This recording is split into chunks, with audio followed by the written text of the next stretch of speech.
Hey, Jake Lloyd Bacon, did you hear the news? I did, Scott Narver. WrestleMania is going to Las Vegas. Finally, Las Vegas needs a show in which there's a big spectacle on stage, a bunch of muscle-bound performers all oiled up, and if the action gets real exciting, they'll grind on you in the first row. Absolutely, Scott. It's nothing like Vegas has ever seen before. WrestleMania in Las Vegas and more this week on Pro Wrestling Palskis.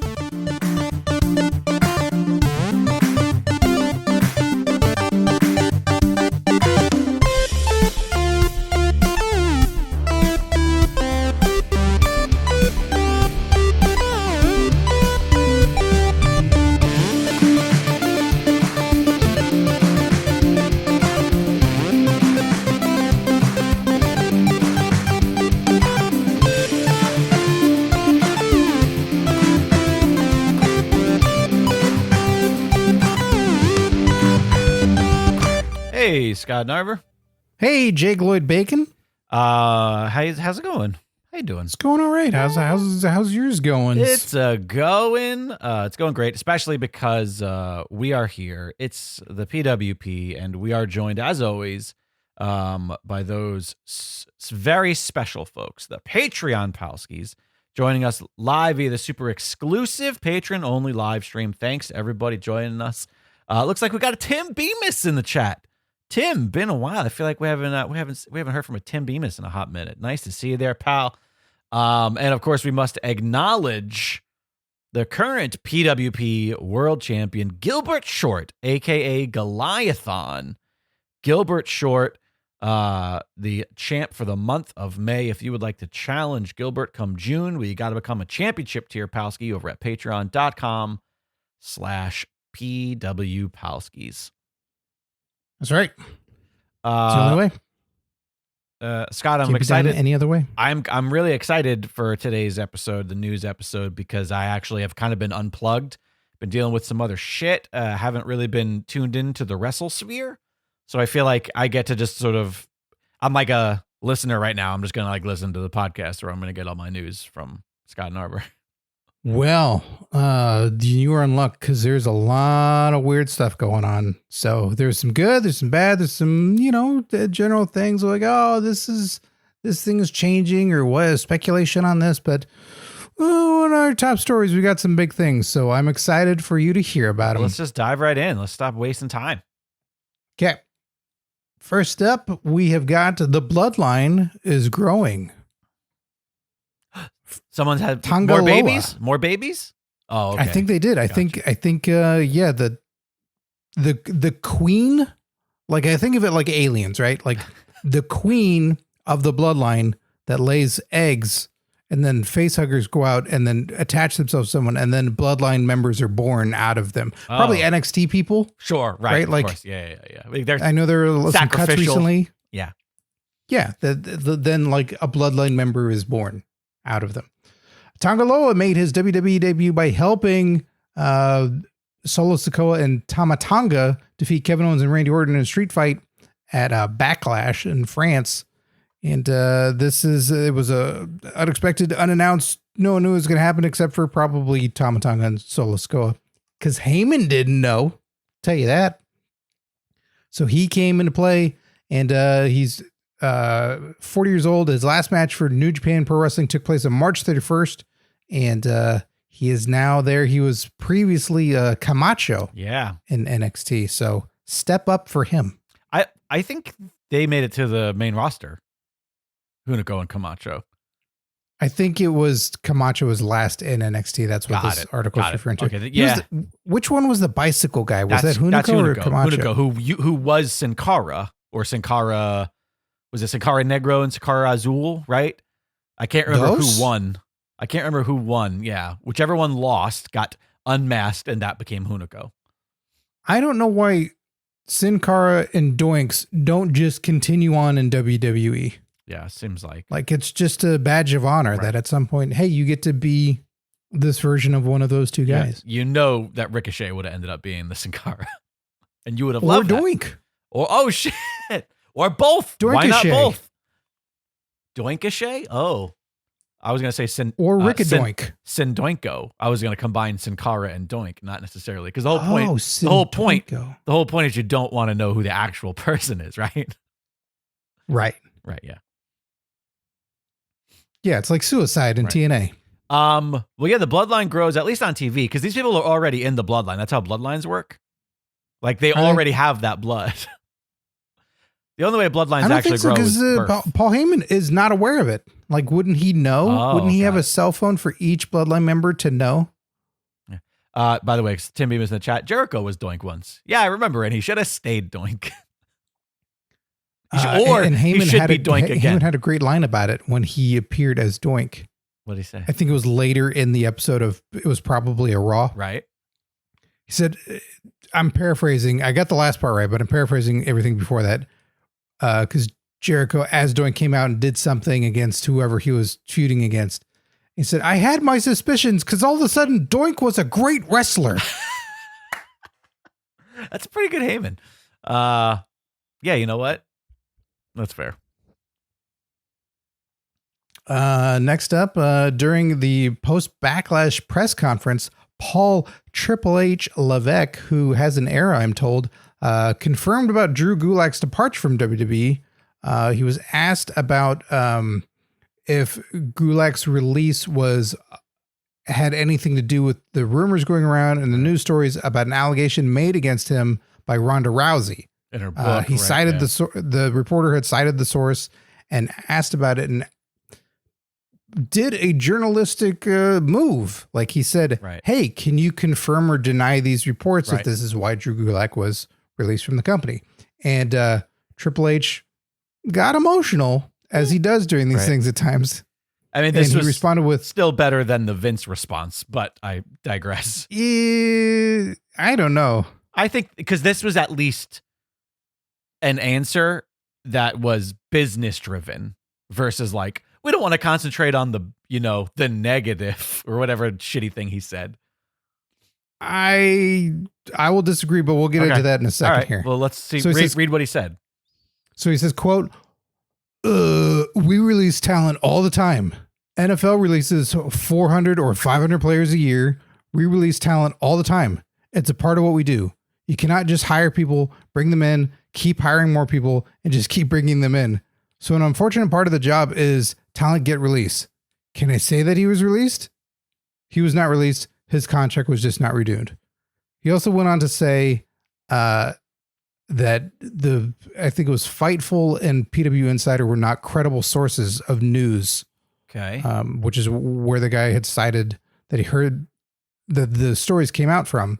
So number one, Triple H doesn't then say, here's where you should get your news. Right. Here's where good sources are. He also didn't deny or acknowledge the question of if this is why did you not renew Gulak's contract because of the thing with Ronda Rousey? Well, I think the answer, I think he said no, but he didn't say the word no. Because he said we didn't even release him. We just didn't renew the contract. It happens all the time. Yeah. Okay. No, you're right. You know what? Now that I'm talking through it, you're right. He didn't address that. But it was he's a better politician this time than last time. But that doesn't mean that was a good answer. And also, I was watching this with Warzeka. We watched French Backlash together and had Le Coupe, as one does. No LaCroix. You wanted a little bit of flavor. No, it's all sold out. Yeah, you wanted a flavor. Oh, I get it. Okay. Warzeka talked about he watches sports all the time, so it was an insight of he watches press conferences from coaches, and he says you can't just say. He's referring to Triple H, like you can't just say you bring in talent all the time and you just release them. Coaches in sports, when you're giving the analogy of like they do this, they always state why talent was cut. Right. So Triple H says you can't just do this thing that we do all the time. You can't do that. Right. But we're doing it with no acknowledgement. So a fair question of like, why was this guy released for this thing? Then coaches in any other sport would go, no, we released Drew Gulak because of this, or we Right. let the contract go because of this. We felt like his time to run up. Like that's the catching up they have to do if they're going to play the we're sports thing. So Right. I thought that was interesting. I wouldn't have known that if I wasn't Sure. if I'd watched a sport at some point. Yeah, that makes sense. If you're going to try to play up these press conferences like this is a sporting event press conference and you want to play that game and we're going to keep the kayfabe alive, then, pretend like you're a sports booker or what do you want to call it? A coach or what? Yeah, sports. Yeah. A sports So person. it's getting better, We're very these good at things, this. but Triple H still doesn't like, and seemingly some of the real news questions. One is about like, what's Brock's status? He gets a little emotional and responds to it and like, he still works here. Right. I mean, he's just not here right now. Brock's being Brock at home. Those are terrible news sources. Don't listen to them. Okay. Fix it. Only listen to French news. He was like, OAN. That's the only place where you should get your news. We were like, whoa, no, Triple H, what's happening? I only trust Newsmax Raja and Breitbart. that guy who has all those diva pics. That's a cool site. The diva pics. That is a little bit too specific, Scott. I think we know what you search for. That was a thing back in the day. Like that was a big site Yeah, I'm sure it was for you. for the diva pics. For everybody. Shut up for everybody. They know. If you're the attitude person, you creep. Fellow creep. Ethan Page done with AEW and ROH. Ethan Page's profile was removed from the roster on AEW's website with the uncredible Fightful reporting that he is no longer with AEW or Ring of Honor. The outlet also reported that Page had expressed his desire to leave as early as February of this year, and he's now out. So he had done a fun video. I don't know if you saw, where it's like, yeah, rumors are true. Everything's, all speculation is real. Right. My action figures are the number one seller on Ringside Collectibles right now. So you better get it. Right. You better get it quick. I So mean, he's having some fun with it. He didn't break out of prison yet. a little baller kind of response to it. Yeah, no Twitter prison video yet where he's unleashed. Yeah. Oh, that's what we need. We need somebody to do the Jet Li like Unleashed character from Danny the Dog / Unleashed, where they just like someone's in a collar and then have Bob Hoskins behind him and then superimpose the wrestler's face on Jet Li and then he undoes the dog collar and then he like runs off and then all of a sudden he's in, I don't know, NXT, I guess. You're also describing half of Who Framed Roger Rabbit when he's in the handcuffs. That's just what Bob Hoskins' best roles were. Oh God, it's the best. When he's got someone's handcuffed to him. Bob Hoskins is the best. It's pretty good. This is not a Bob Hoskins podcast Movie yet. / Bob Hoskins. Pod Hoskins, though? Come on. Oh shit. Pod Hoskins is our new show. Listen, we're talking about anniversaries and celebrations here these next couple of weeks, and I think maybe it's also going to be the wrap up of this program so that Scott and I can start a complete Bob Hoskins filmography rewatch podcast called Pod Hoskins. Sorry, everybody. Or you're welcome. I gotta tell you, I don't hate hearing this. about this, I don't hate this idea. I might have a heart condition. Ooh. The old lean through poster. Yeah. Yeah. All right. Because he's dead. All right. In some sad news, speaking of contracts not getting renewed, Jerry the King Lawler's contract has expired with WWE, and from all things being reported, it's just not being picked up. Right. Lawler says his WWE career has probably ended. Interesting. His broadcasting contract is said to have expired, but his Legends deal with the company, however, is still intact. Right. So yeah. probably still merch, probably still video games for the foreseeable future, and The occasional shirt, the occasional appearance when they do a Raw Old School or a anniversary show or, yeah. Could be. I don't think we've seen him It does seem post stroke. It does seem like my WWE career is over, but also I do still have a contract with them in some form. It does seem like, yes, we might not be seeing you on TV, but it's not like you were a weekly fixture. But I don't know. I mean, I like that guy. Like I'm never upset when he pops up on Strong TV. stance. Yeah, I like that guy. He's all right. I don't think we've seen Lawler post stroke on WWE television. I certainly he might have done pre-show or something like that. Right. So maybe I'm just speaking for the larger audience. Right. He has said recently that his health is great. He's dealing with a few minor difficulties associated with the stroke, and he also underwent knee replacement surgery in March as well.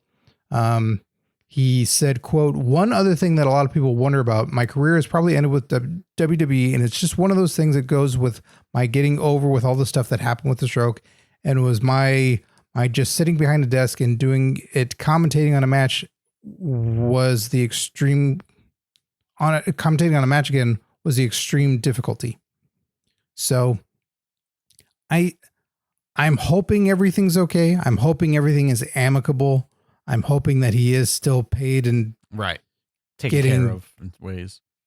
Yeah, getting taken care of, because this hits a little close to home right now where, suffering a stroke and dealing with stuff. And I'm hoping this isn't the Nick Khan cold-blooded part of it all. Like, just cut him. Yeah.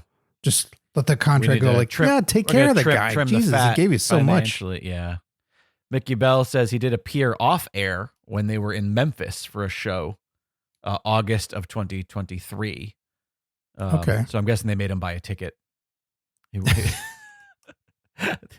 was sitting in the mezzanine, section 203. It was very strange. And he was watching a concert next door. Right. He didn't even want to. He thought it was an Elvis impersonator again. That's all he goes to. That's all he goes to. It's what he knows. Dolly scares him. Too old, but yet she looks young. Terrifies the man. All right, Mickey Bell. He says he came out in the stage, smiley face. I know that that's just a very simple typo, but it's funny to me to read the specific typo in the chat to the listeners. He came out in the stage. Hey, Rey Mysterio used to do it. In which stage? He did came out in the stage. That's a good point. Cody Rhodes used to do it. Respect. And with the exception of just that little stint where he quit for a little bit to side with his then fiance, wife, girlfriend, the cat, right? Stacey Carter. He's been there since '92. That's a very believe. long. Yeah, that's one of those, like, it's got to be up there for longest career that also had an on-screen presence, not just behind the scenes and like the corporate side of things, but. Yeah, that's a remarkable career in the world of wrestling. Still, when WCW was around, and he still got to also do his own thing. Like, he still got to do his promotion on the side and still wrestle. So it's pretty great. But again, hope he's taken care of. Hope he's doing well. And JR has also come out and said, like, I don't think this is the last time that we've done a match together with commentary. Right. So. Don't know. He's also said, like, hey, I don't hire talent at AEW. I don't expect him to show up to AEW, but I think JR is just putting something out there where, if it's a WrestleCon or some sort of event where you want to hire the two of us, we can be hired. Do a fun match, yeah. Because I think that would work on me. It could be something super weird, and I'd be like, oh, all right, well, I want to hear them again. Yeah, so the nostalgia will run deep in that situation. Yeah. Let's see if nostalgia runs deep and can help this situation. Did you happen to hear about Ric Flair this past week? Yeah. Do you know my fam? Do you wait till social media tomorrow? My family's been putting this business over, putting it over. God damn it! Not everybody speaks wrestling. You old lunatic. My family's been putting this restaurant over for years. When you were training when you're training to become a wrestler, Jake, did you have everybody speak Carney to you? Was everybody doing that? Was everybody like, oh brother, like later on we'll go out get something to eat, and you talk to the girl, I'll put you over, brother. We'll get the thing, we'll get the gimmick, we'll do the irony is that it was the only times that I recall that was kind of the old guys. Like I remember Bundy spoke in real old wrestling terms. Yeah,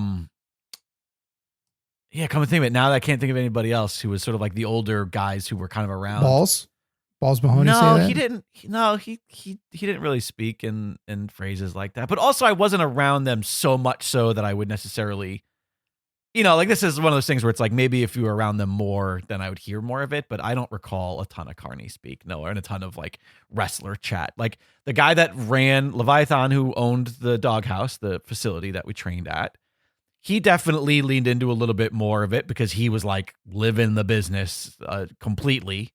Okay. But for the most part, no. And I was also just around like a bunch of fucking nerds who were, like just a bunch of wrestling nerds.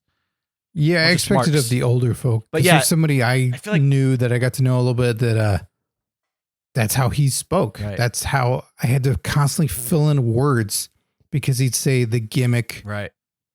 Or like gimmick was just a noun. Right. For so many things. It's like, oh, brother, the other night we had to get the gimmick, and then we were heading over to the place with the gimmick, and then what the fuck are you saying? Yeah, it means 20 different things. Yeah.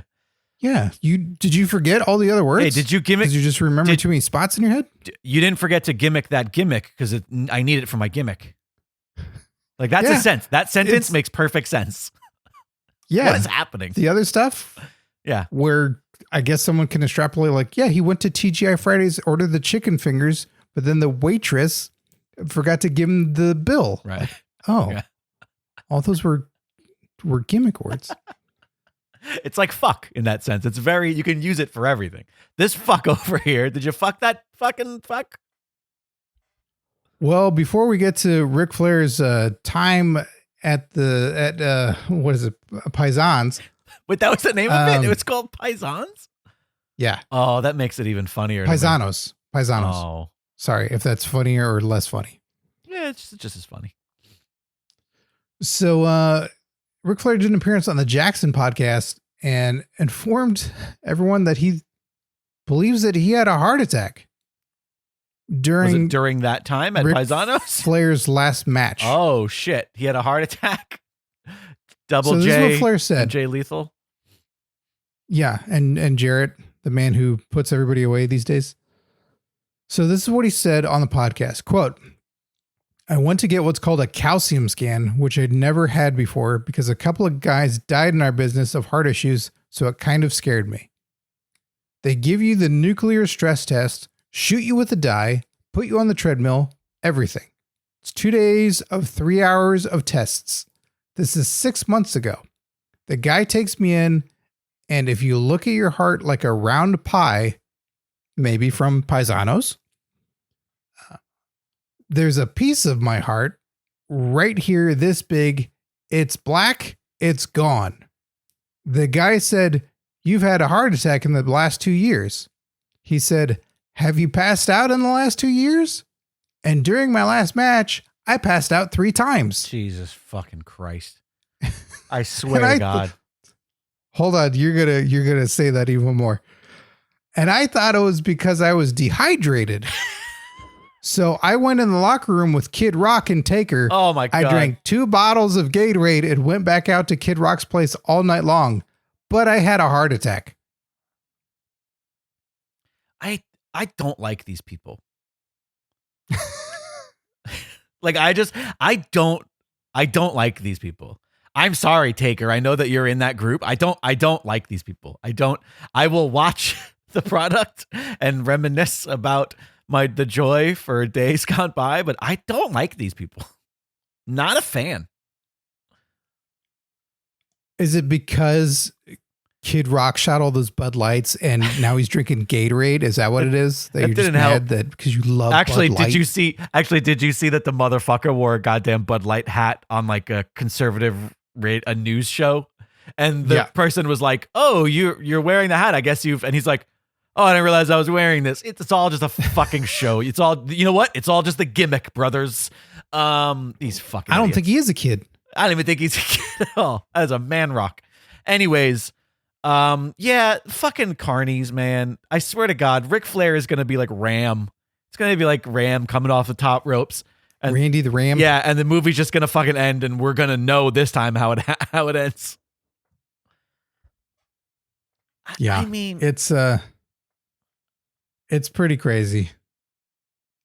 I don't know. With Flair stuff, you never really know what's also true. It's kind of the Hogan thing where you go, wait, what? right? Really? Of course, yeah. With Hogan's, he gives you a stat and you go, that's not true. Right, of course, yeah. That's for whatever reason, like we know what's going on, but with Flair, you go, what?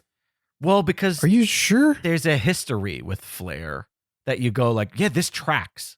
It might be bullshit, but it's also, if this was Mythbusters, it would be plausible stamps on all of this shit. So aside from that of, hey, do you want to go back and watch his last match and see that he had a heart attack during it? When he also fakes that he said he had a heart attack during to get sympathy, but the crowd went like, oh, don't do that. And everyone got that real sad. Oh my God, I forgot about that. I completely forgot about that part of the match. God, that's funny. So other side things that are going on amongst this is there's an announced movie with The Rock's company, $7 Productions, is developing a film on Flair's life.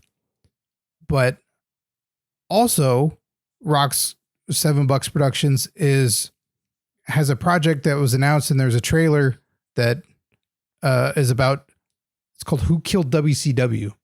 It's a docu-series, and they're working in conjunction with Vice TV. You know, because the story's not been told, and they haven't figured it out yet. Who killed WCW? And there's a bunch of people interviewed for it, but no Ric Flair. Well, in fairness, wait, before we go on, that now that nobody wants to talk about Vince McMahon anymore, Who Killed WCW is now back. It is now a mystery again. Oh. Yeah. Yeah. So they could say he did it and then charge him with murder crimes. No, I just, my what I was saying was that everybody thinks he did do it because he sent Vince Russo there to destroy it. Yeah. And Ed Ferrara gets off scot-free because no one talks about him because he stopped being a douche at a certain point. Also, yeah, Tim Bemis in the chat. Yes, a WCW doc done by a bunch of WWE people. It is funny. So, yeah. The Rock been like, you know what? I'm going to tell a story about something I'm intimately familiar with. He was WCW champion. That's right. How could I forget? I apologize. So maybe that's the WCW he's referencing in the documentary. So Flair, who's working with Rock's production company, kind of on one project and not at all on the other one, Sure. Publicly stated on X, aka Twitter, as usual, quote, as usual, more bullshit, no interview with Ric Flair, who was WCW and who made everyone there for 20 years, run by the same people who killed the company. How embarrassing. A documentary about WCW without me. All right. Well, better make this film about me that won't be about you. Maybe it'll just be about WCW. I don't understand. What the fuck is going on? I don't like these people. Have I mentioned that? No one ever retires in wrestling. I don't like these people. These are the two wrestlers. : That honestly, I don't like these people. I don't like these people. That's a t-shirt. That's a t-shirt. That's a t-shirt that I can get behind as a wrestling fan. Wrestlers ?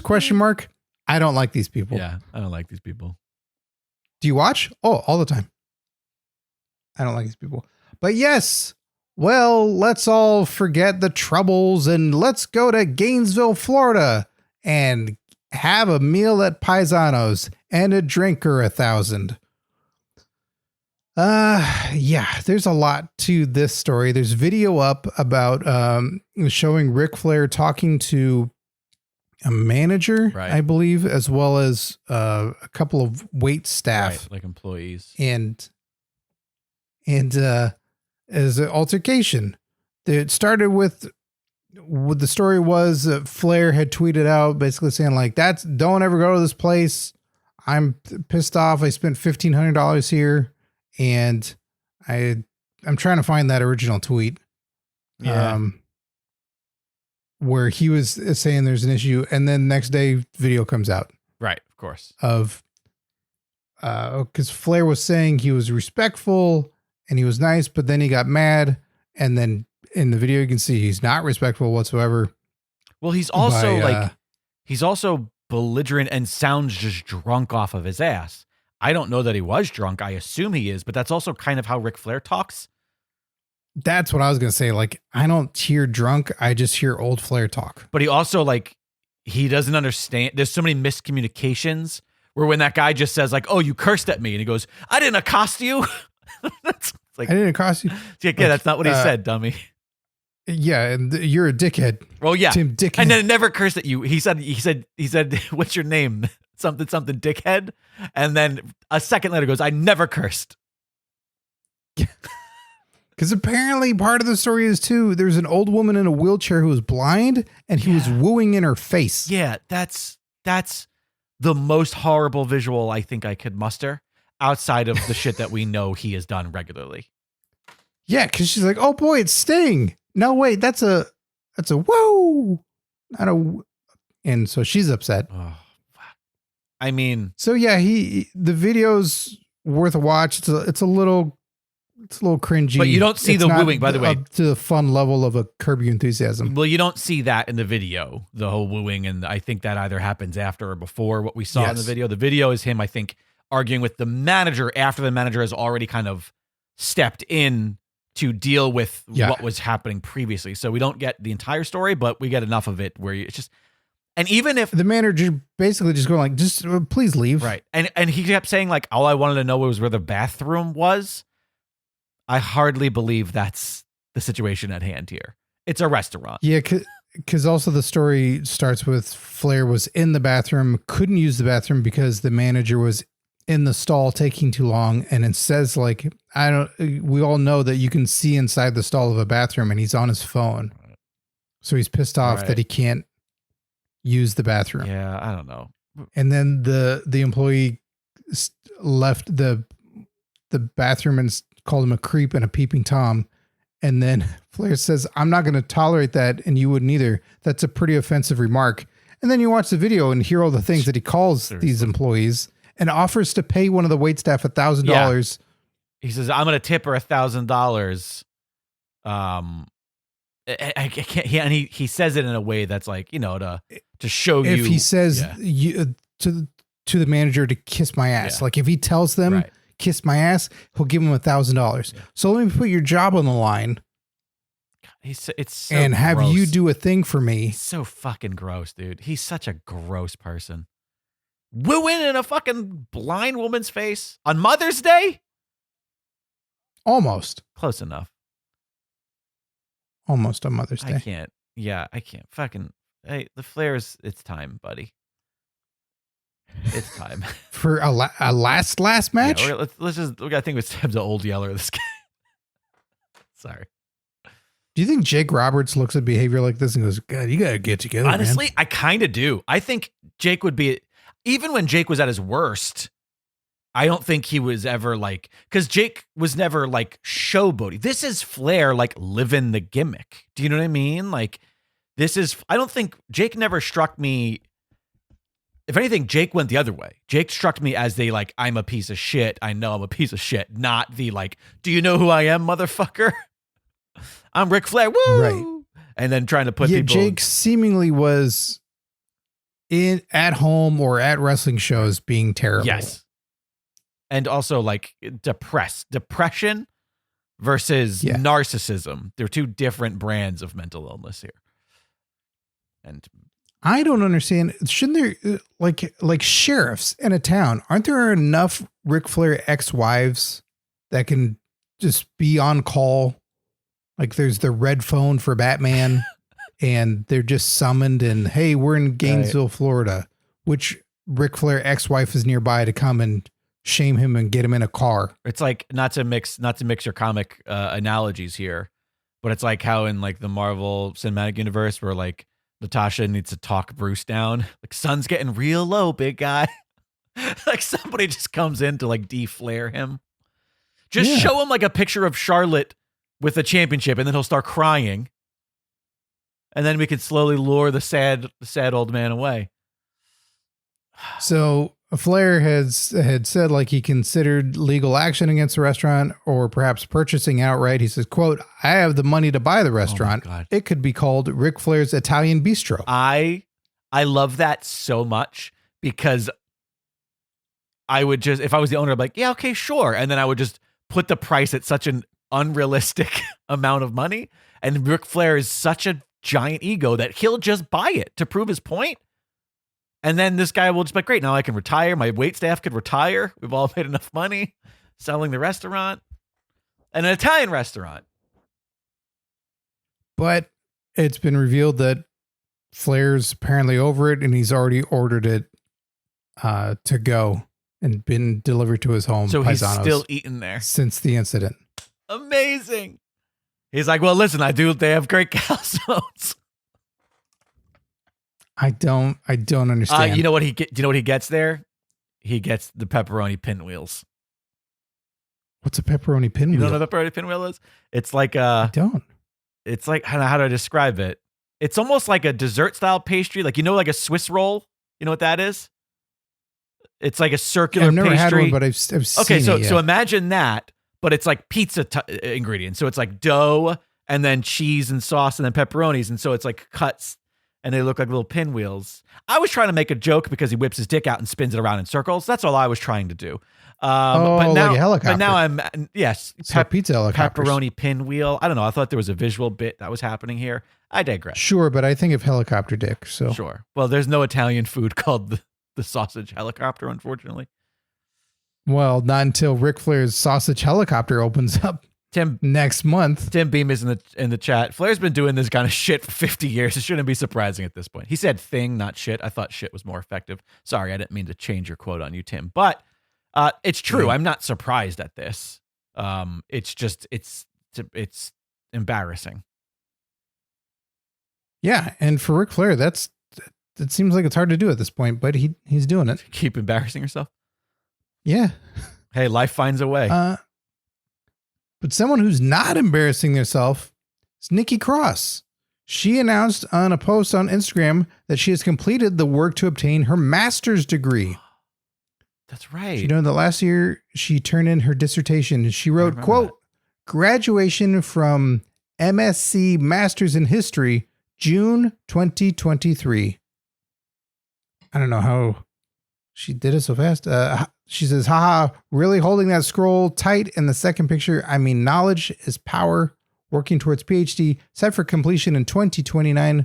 The third picture shows my current morning with a box of Kleenex for the tears and, of course, coffee. Thanks, Alexa Bliss.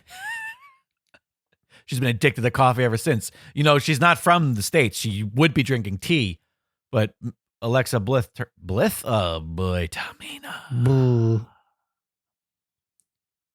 But yeah, the pictures are incredibly sweet. You can tell it's just she's beaming. She's really proud of the work she's done, and it's great. You think Xavier Woods is upset now?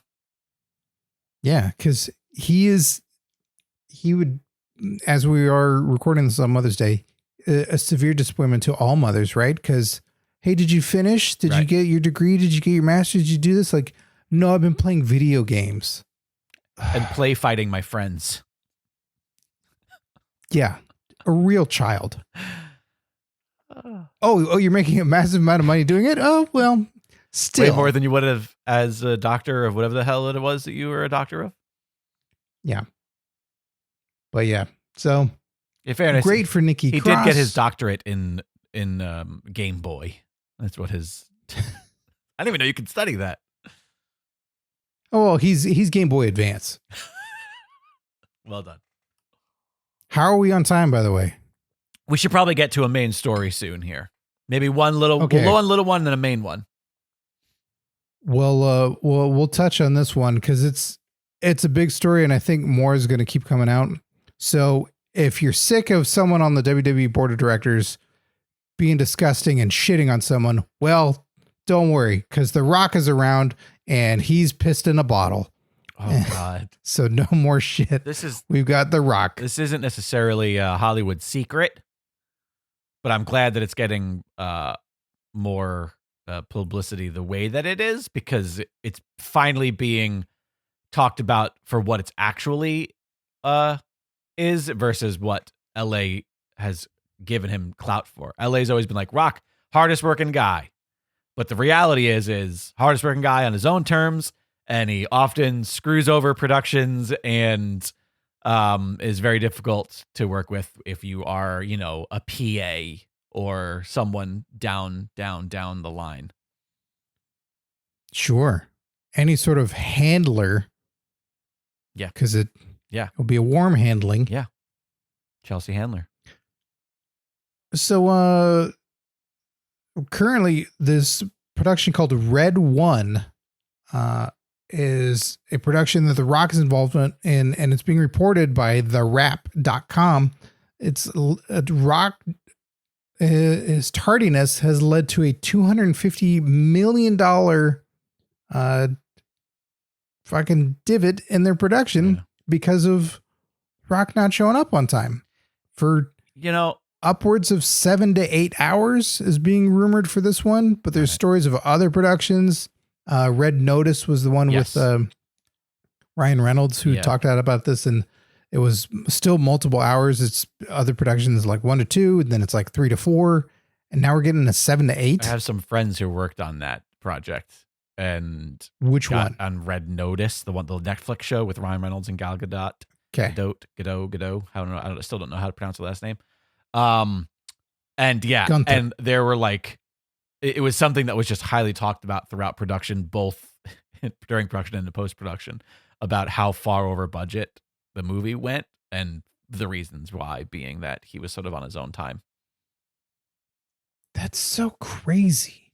I can chalk up like an hour or two of, if you're being eccentric and you're weirdo and you're like, I got to work out, I got to do this. Like on camera, I have to look a certain way and I don't have the time and I have to do a million other things. So everyone deal with an hour. He's a prima donna star. Okay. 7 to 8. That's a fucking, that's a day. And there are a lot of, stars who cost their productions time and money because of other situations, like accidentally. My buddy Tony always used to tell the story because he worked on West Wing. Sorry, I was confusing two West Wing, and talked about how every day, like the day players and background and stand-ins, like they would have all the people who weren't in the regular crew who were there every, for the entire shoot, who already knew the rules, would have to get this big announcement or this, this oration that said like, you can't get Martin Sheen going because he's so nice that he will literally talk to any individual for an hour and a half and he'll say, wait a minute, when the ADs and people are trying to get him to like come to set or to get into marks or to like do a rehearsal. And I'm like, if you're going to cost the show a shit ton of money, at least do it because you're a nice guy, not because you're just in your fucking trailer. And I've been on set with people who, were stubborn and shitty. I've heard a lot of stories about people who, I've heard, obviously everybody knows stories about Bruce Willis and about the problems he has, but like, then also there's a matter of like delivering that happens. I don't know. Rock is at the point yet where the ends justify the journey to the center. Yeah, to the center I don't know of the earth. how you can. That's so far beyond some bad behavior that people are just going to go, I guess we'll deal with this. Yeah. Not really a big deal. Like this is fucking over everybody in such extreme ways of 7 to 8 hours for a day. Well, because what happens is when the budget gets to the point where they're so far over budget that they have to start cutting, they're not going to cut Rock. They're not going to, they're going to start making cuts in departments. And all of a sudden your art department's going to start losing set decks. Your, you know what I mean? Like camera department's going to start losing PAs, like all of these other things that are going to make the production harder for all of the actual people working and going to just be generally shitty for those people's lives who had work and now they don't. Yeah. And for the people that put it together, the project, like, I had all these things in place, the director, the writer, and we got budget approved for all the things that we wanted, and we're going to make it happen. oh, this one guy is now going to still receive all his money. Yep. And he's doing everything he wants to do on his time, the star, and everybody else suffers for it. I don't get the project that I put together and took years to amass. And it because fucks up post-production. It's just a bad look. And he's always been one of those people who's had this very squeaky clean Hollywood personas as far as like, oh, like he's super works hard, he's super smiley, respectful, nice to everybody. Yes, like that we see the video of him stopping and recognizing the photographer, and we're like, he remembers everybody. You know, he's like that guy. But maybe it's just good PR. I don't know. Yeah, it certainly goes against the persona we've seen. Yeah. There's too many stories, and it's nothing outrageous as far as like. The Rock does this weird thing where if he sees a teenager on set, he punches him in the kidneys right. with a phone book, and no one knows it because it doesn't leave a mark, but they're bleeding out. And this is what everybody's saying this about Rock. Like, no. If Ryan Reynolds is saying it, right, a Canadian, right, who by law has to be nice and honest by Canadian law, then you go like, all right, there's something to this.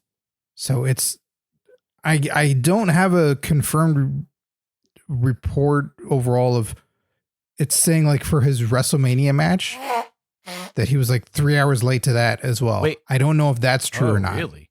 That's surprising so to for me. night one. Because he's not just talent there. But I guess it just carries over that whatever it is, basically, Rock, you're shitty at time management. You're not good at this. You have Gewurz, who's your head writer. Get someone who's your fucking watch. Your wrangler.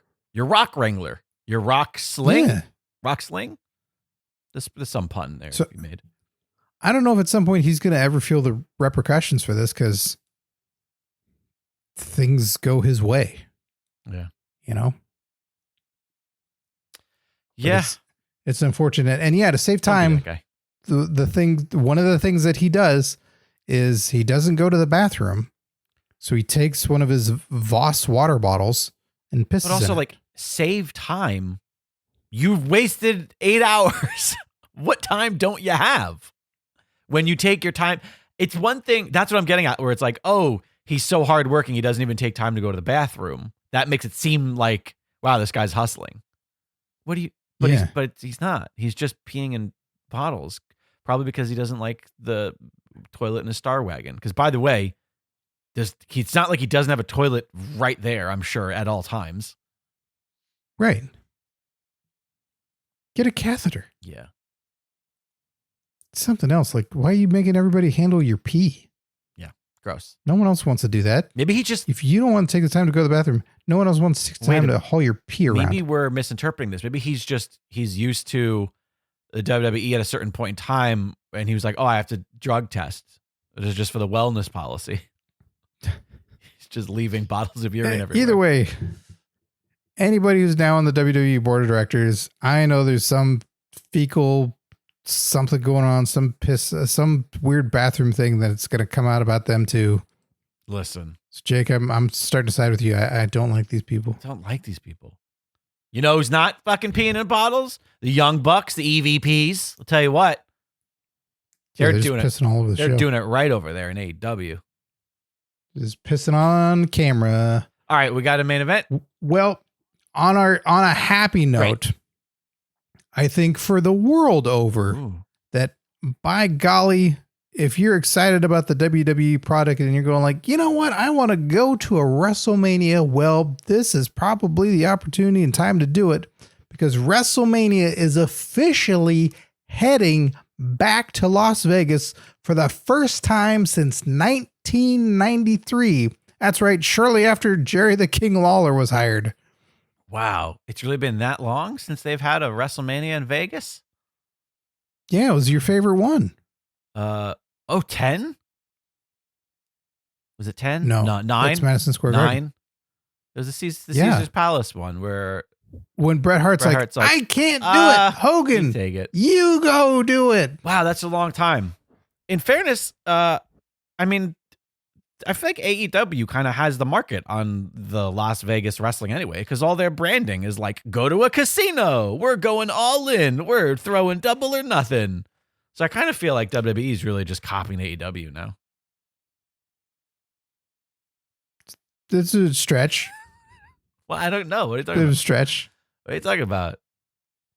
Bit of a stretch. My family, they don't do shows there on the regular all the time. My family's been putting over this restaurant for years. Okay.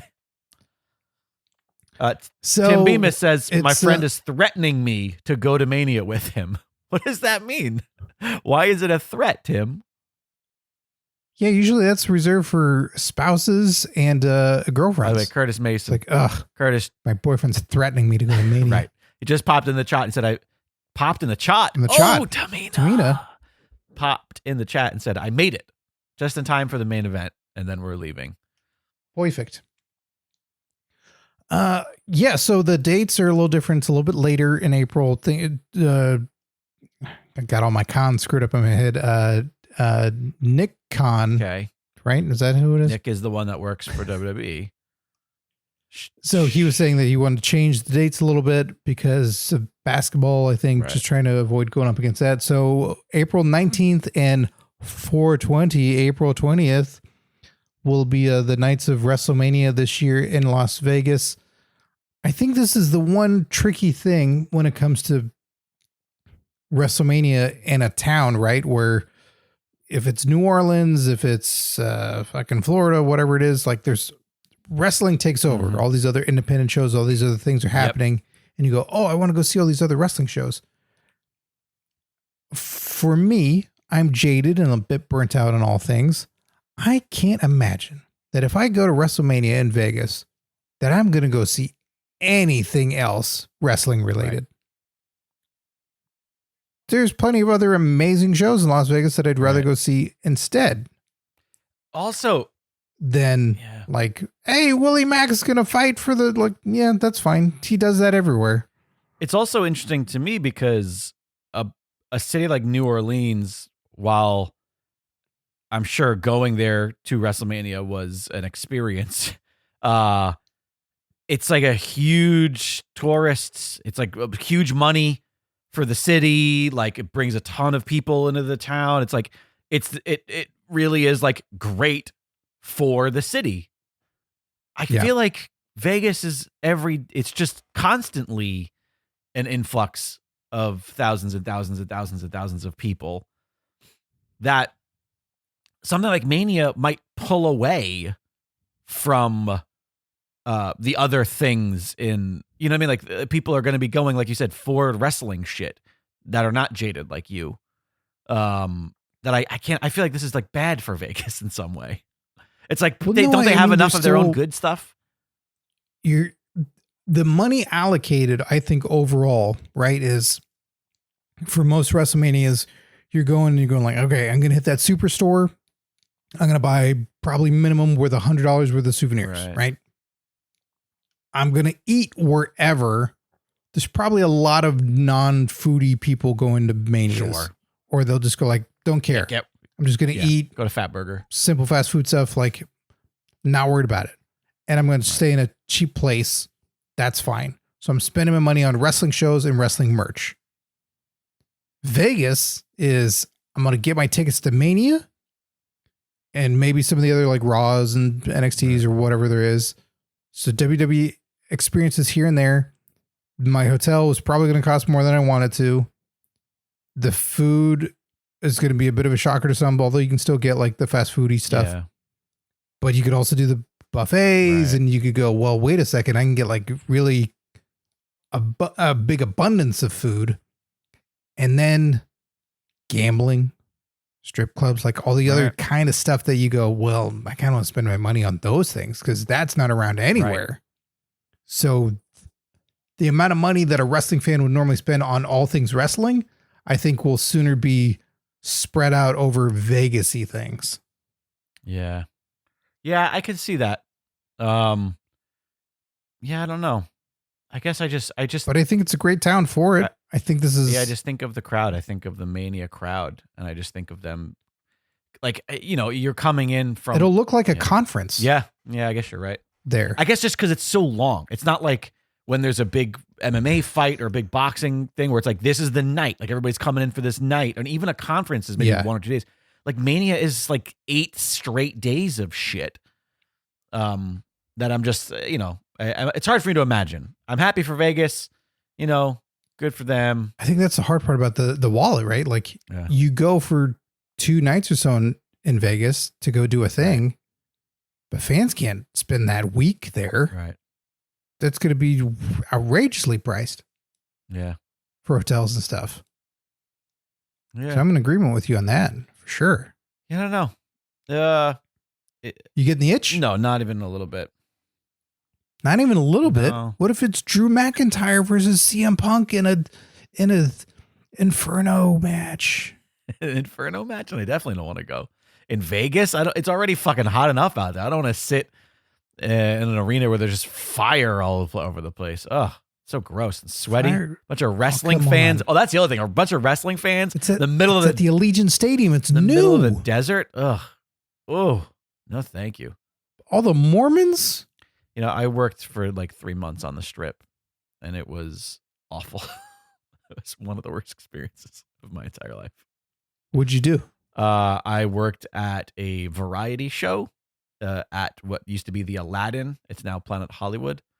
At a theater. I can't remember what the name of the theater was. I think I had a person's name, but it was a show that was just called V. And it stood for variety, and it was just a variety show there. Not Brad Garrett's Comedy Club? No, that's in Harris. No, wait, that's the Improv. I forget where Brad Garrett's club is. It all bleeds together. But anyways, the Strip is not it's not a place that I want to spend more than a day at, But even then, I've spent a lot of time there. My brother lives in Vegas, so it's like it's not as special as it used to be. Sure. Well, I think it's big news. I think it's good for international folks that if they want to come to Mania, it's a destination spot for sure. True. It's not like Minnesota was high in the rankings of they were going to get it. And I think, man, wrestling was going to get a lot of money from fans if they ended up in Minnesota and go, all right, well, I don't want to do anything in Minnesota. I want to just keep watching and spending money on wrestling. Right. Vegas, different, but that's going to be fun. I think it's going to be a lot of fun stories. I think there could be a lot of fun potential things that wrestlers will be involved in the town. Yeah, right? That's true. And this is the first that we'll see on a big scale, like the TKO mashup of it all. Like, will UFC have some presence in it? Will they try and do a fight around then and try and get fans to be involved in that and do co-branding or something? More importantly, does Scripps reunite with his pals over at Cirque du Soleil? We're going to have a Cirque du Soleil match. Cirque du Soleil. Cirque du Soleil. Yeah, and it's going to be in a cage, and it's going to be a bunch of Cirque du Soleil performers and Scripps versus the Final Testament. There we go. That's a good matchup. Oh, I would legit go watch that. It would be fun to watch those guys murder a bunch of dancers. So yeah, curious, call to action, call the hotline. Let us know. Are you starting to make plans for Wrestlemania Las Vegas? Have you ever gone to Wrestlemania and you're going like, well, 2 birds, 1 stone. I live somewhere in Kentucky, or I live somewhere in Poland, and I listen to the show and I go like, I'm finally going to go. Let us know. 747-666-5606. Call the hotline. It's open 24 hours a day, 7 days a week. Tim Bemis in the chat says, do they put Godfather in the Hall of Fame since he lives in Vegas so they don't have to pay for his travel? I mean, while I understand that, Ryback is from Vegas. So I think there you go. You've got it built in right there. I mean, that's co-headliners right there. Is Godfather not in? No, he was definitely. I think they put him in a couple years back. I feel like I remember a Ho Train at the Hall of Fame, if I'm not mistaken. Well, yes, he is. Yeah, that's right. Maybe everybody gets to go in like 2 or 3 times nowadays. They'll put him in as Kama. Papa Shango going in. That's a better one. That's fair. All right. Well, speaking of the hotline, we got to go take a hotline call or two. But before we get out of here, once again, Gilbert Short current PWP world champion. We must acknowledge him. Thanks to those who joined us live for the super exclusive Patreon-only live stream. Once again, please join us. These are so much fun. Please become a patron over at patreon.com/PWPalskis. Just a couple bucks a month. Get your access to the live shows and what is right now 800 patron posts or something like that. I saw this morning it was like $7.99. There's like $7.99 posts on Patreon. So I got to make some arbitrary posts to get it up there? No, I think this live show might be 800. Oh, shit. Or the next live show might be 800. But when I tell you, there is so much shit on the Patreon for you to listen to, and a lot of it is timeless. A lot of it isn't specifically tied to, wrestling that happened 10 years ago.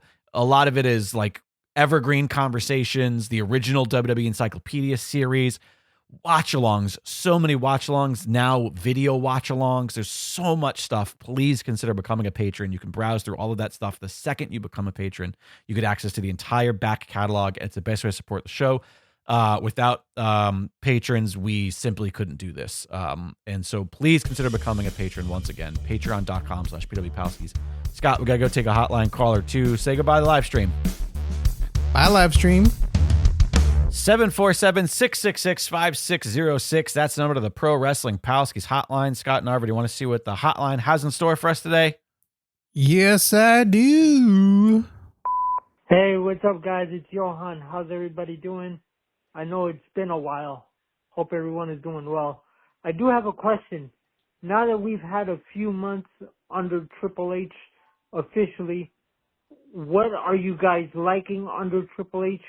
And what would you guys like to see improve under Triple H? Thanks, guys. Johan Pena, been a while since we've heard from your mom, Pena, as we like to call him on this side of the podcast. Because We'll explain that. I don't know if we've ever... the Google voicemail box that we use for the PWP hotline automatically translates. Like, so there's a brief text breakdown of what is in the message, but it's never... It tries to decipher. It deciphers a voice to text. Yes, and it's so some things are funny when it comes out and some things are accurate. Yes, and every time Johan calls, the text readout says, "It's your mom, Pena." And I don't know why, but that shit makes me laugh every time. All right, anyways, talking about Triple H. How do we feel Triple H is doing under the I'm not sure if you've heard about this, Scott and Over, but it's a new era. Huh? Yeah, there's a new era happening in WWE. The Logan Paul era. The McMahon Helmsley era. No, I'm sorry. That happened already. The Helmsley era. No, I'm sorry. The Triple H. No, I'm sorry. The Paul Levesque. They haven't quite decided on what it's called. I think for the most part, it's interesting. I'm liking it. I think it's like anything in the beginning, right? Where much like AEW in the beginning, I was fascinated at, I don't know if they're going to break formula. I don't know if they have their own formula. What's going to happen? Who are the people going to be? Like any first year of a wrestling television show that has enough people that you want to watch the show of, right? Like I think has interest and structure because you're finding out, like we have all these things in place, right? Where we go, okay, so we know this guy's champ, that girl's champ, these events are going to be happening, but then what's going to be? So we speculated all up to Mania, like who's going to win all these titles and be the victors coming out. Right. Okay. Then what's next? The formula that, we joke about at the top of the show and was the new champion would then fight a monster. Right. Post Mania. Right. It's fucking Benoit fighting Kane. It's Daniel Bryan fighting Kane. It's someone fighting Kane or a Khali or a Mark Henry or something. Yeah. That formula was broken. They literally had Drew McIntyre fight Big Show moments after winning the championship. They didn't even wait for the next pay-per-view. So that type of formula was broken. It's all right. Cody Rhodes is going to fight AJ Styles. Okay. Right. We don't think that AJ is going to win, but there might be a draft that shakes everything up, but we know we're getting an amazing match. Yeah. That's different. Maybe the emphasis is trying to make sure that Cody is popular via matches. Right. Right. It's not a blood feud yet. It's not the next guy. And even it's not the next person that is the feud. Also, even though he's been very heelish, AJ still has plenty of fans, and there's plenty of people out there who are going to root for him in every match because he's AJ Styles. And so, I think the booking has been really, really good and unique and fun. And it definitely does feel a little fresh. It feels like he's doing the best he can to make everything a big deal, even if we are looking beyond it. And I think that's what's different. Nothing feels like going through the motions right now.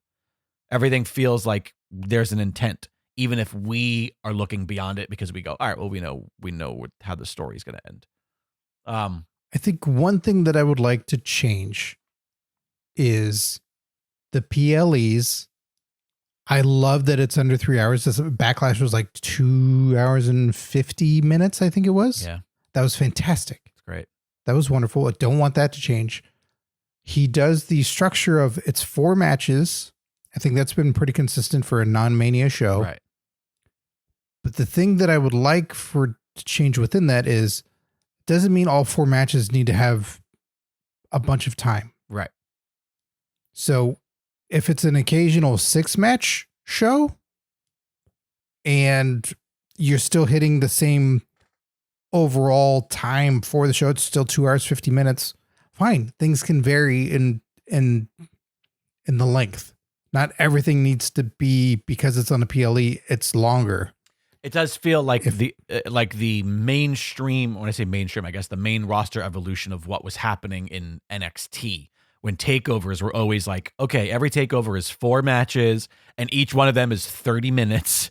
We're like, that was good. It was a brand. It was a type. But now this seems like a more mainstream main roster version of that, where it's like, we're still going to simplify the amount of matches. Each match is going to feel a little bit bigger, but not everything needs to also be your big, knockdown, a 25-minute match. Exactly. Yeah.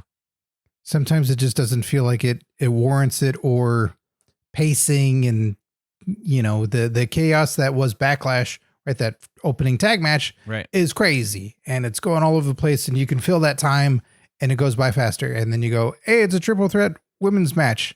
Okay. This feels like this could potentially be a more solid match at 12 minutes or 8 minutes. I don't know. They're better at the timing, the pacing, all this shit than I am. Sure. Knowing what works better, what could potentially be a climactic moment at a better time slot. So that's the one thing I change right now. That's all I can foresee. Yeah. What about for you? Man, I don't know what I would change. I definitely am noticing the things that I'm liking. I'm liking some of the fun camera stuff that they're trying.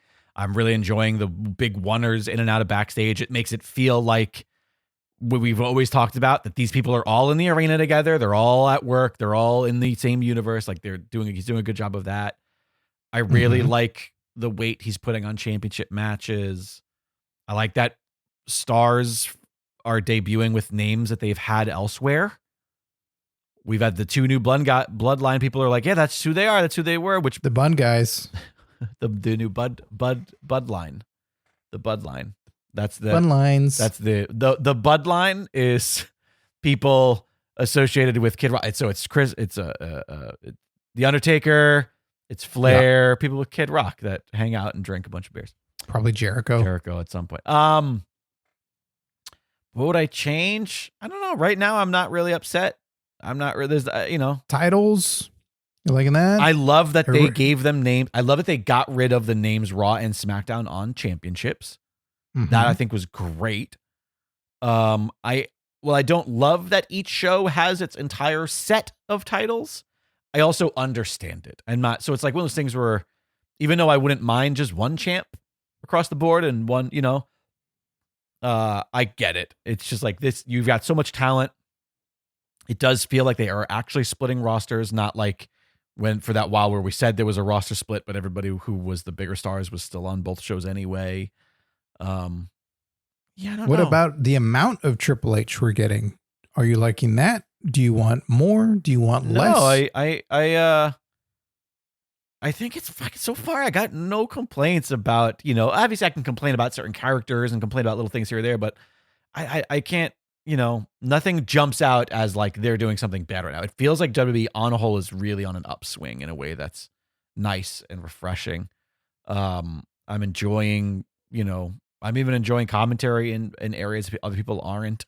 I'm enjoying, Hey, that's probably me. Yeah, probably. I don't know. Everything feels a little bit fresher, a little bit slicker.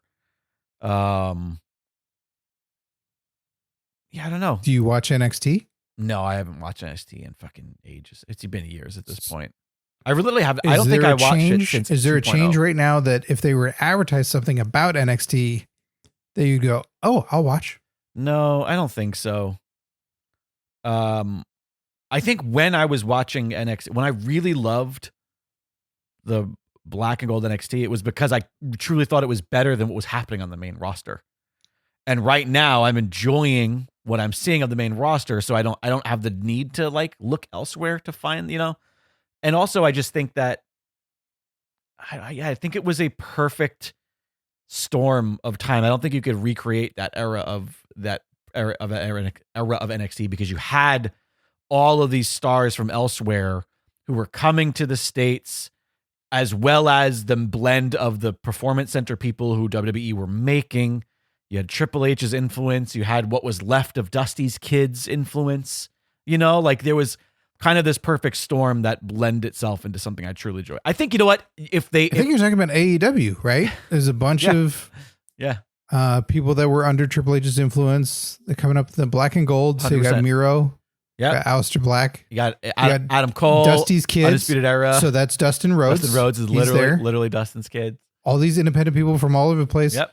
I think you're describing AEW. I am describing AEW, except the matches weren't honed in. The matches are. You need to put a governor. You need to put that WWE governor on those matches. Oh, yeah, that doesn't have that at all. And by WWE governor, I don't mean Minnesota's own Jesse the Body Ventura. I mean whatever. But yeah, I don't know. I don't have a ton of complaints right now, Johan. I think that I think it's for what I'm watching, and I'm not watching religiously live. I'm watching the Hulu cut, so I'm sure I'm missing shit. I'm enjoying it from what I'm seeing. Okay. More Otis is what I'll say your complaint is. Yeah, I need more Otis. Bring back Mother Trucker, as you call them. Mother Trucker and Otis once again reunited? Yeah, what was the... I don't know where that dude is. I don't even remember what the name of their team was. It was like something about being like a construction machinery. Worker. Heavy Machinery. Good pull. Yeah, Heavy Machinery. Mother Trucker and Godfather, Hall of Fame bound. There we go. Or sorry, Papa Shango. Papa Shango, and because Godfather's already in. Throw right back in there. All right. Well, thank you guys so much for joining us. Once again, if you want to have your voice on the pod, 747-666-5606. You can also send a voice memo to hotline@pwpalskis.com. And at the end of the day, if you're like, hey, I have opinions, but I can't make the live shows, or I don't like hearing my voice or reading the messages, you can always send an email.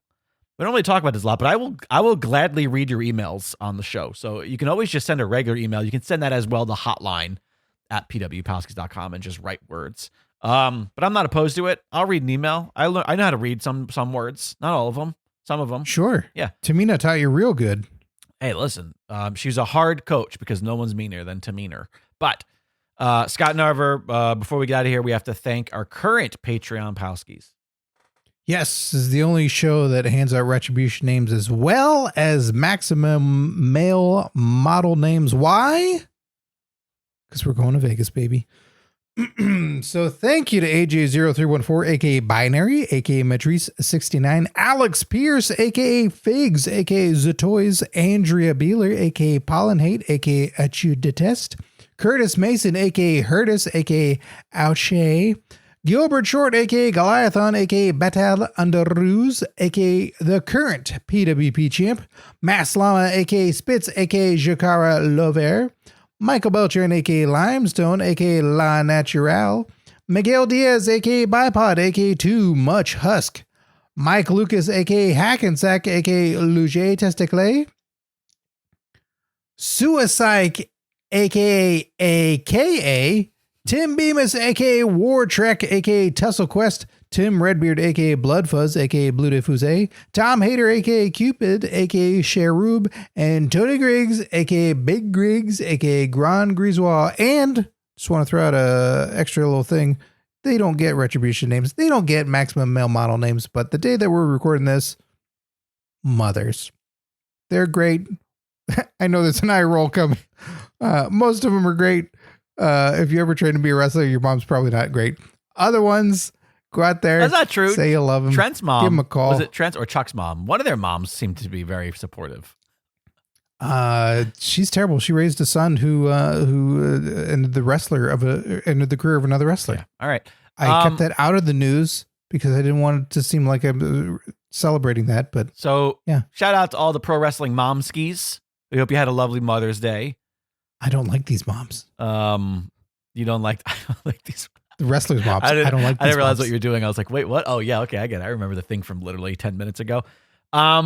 Yeah, shout out to the moms. Happy Mother's Day. Happy Mother's if you're a mother as well and you find the time to also listen to the show and be a mom, good on you. There are no hats on right now because they're off to you. Thanks to each and every one of you who continue to support the program over on patreon.com/PWPalskis. Have I mentioned it enough? If it's almost like it's really important to us. Find us on the socials at PWPalskis. You can find me at Jake Lloyd Bacon. He's at Scott Narver. Check out the shop, snag some sweet PWP merchandise as well as some Dragon Wagon Radio merch. There's a ton of other great stuff there at dragonwagonshop.com. It's been a while. Leave a rating and review over on Apple Podcasts or Spotify. Another great way to support the show that does not cost you $1. Thanks so much for joining us. We hope you had fun. It's always a blast hanging out with you, the Pro Wrestling Palskis. Internet! I'm Coy Jandro, a Bostonian who loves pop culture, comic books, and people. And I host Coycast. It's a podcast about all those things. If it fits in on a con floor, we talk about it on Coycast. Myself and producer Jake do previews, reviews, deep dives, and tinfoil hat theories about everything from movies, TV, and the comic books themselves. I also like to dish out comic recommendations from my 100-plus pull list a week so you know what's best to buy. So join us, True Believer, on Coycast.com or wherever you're listening to this podcast right now.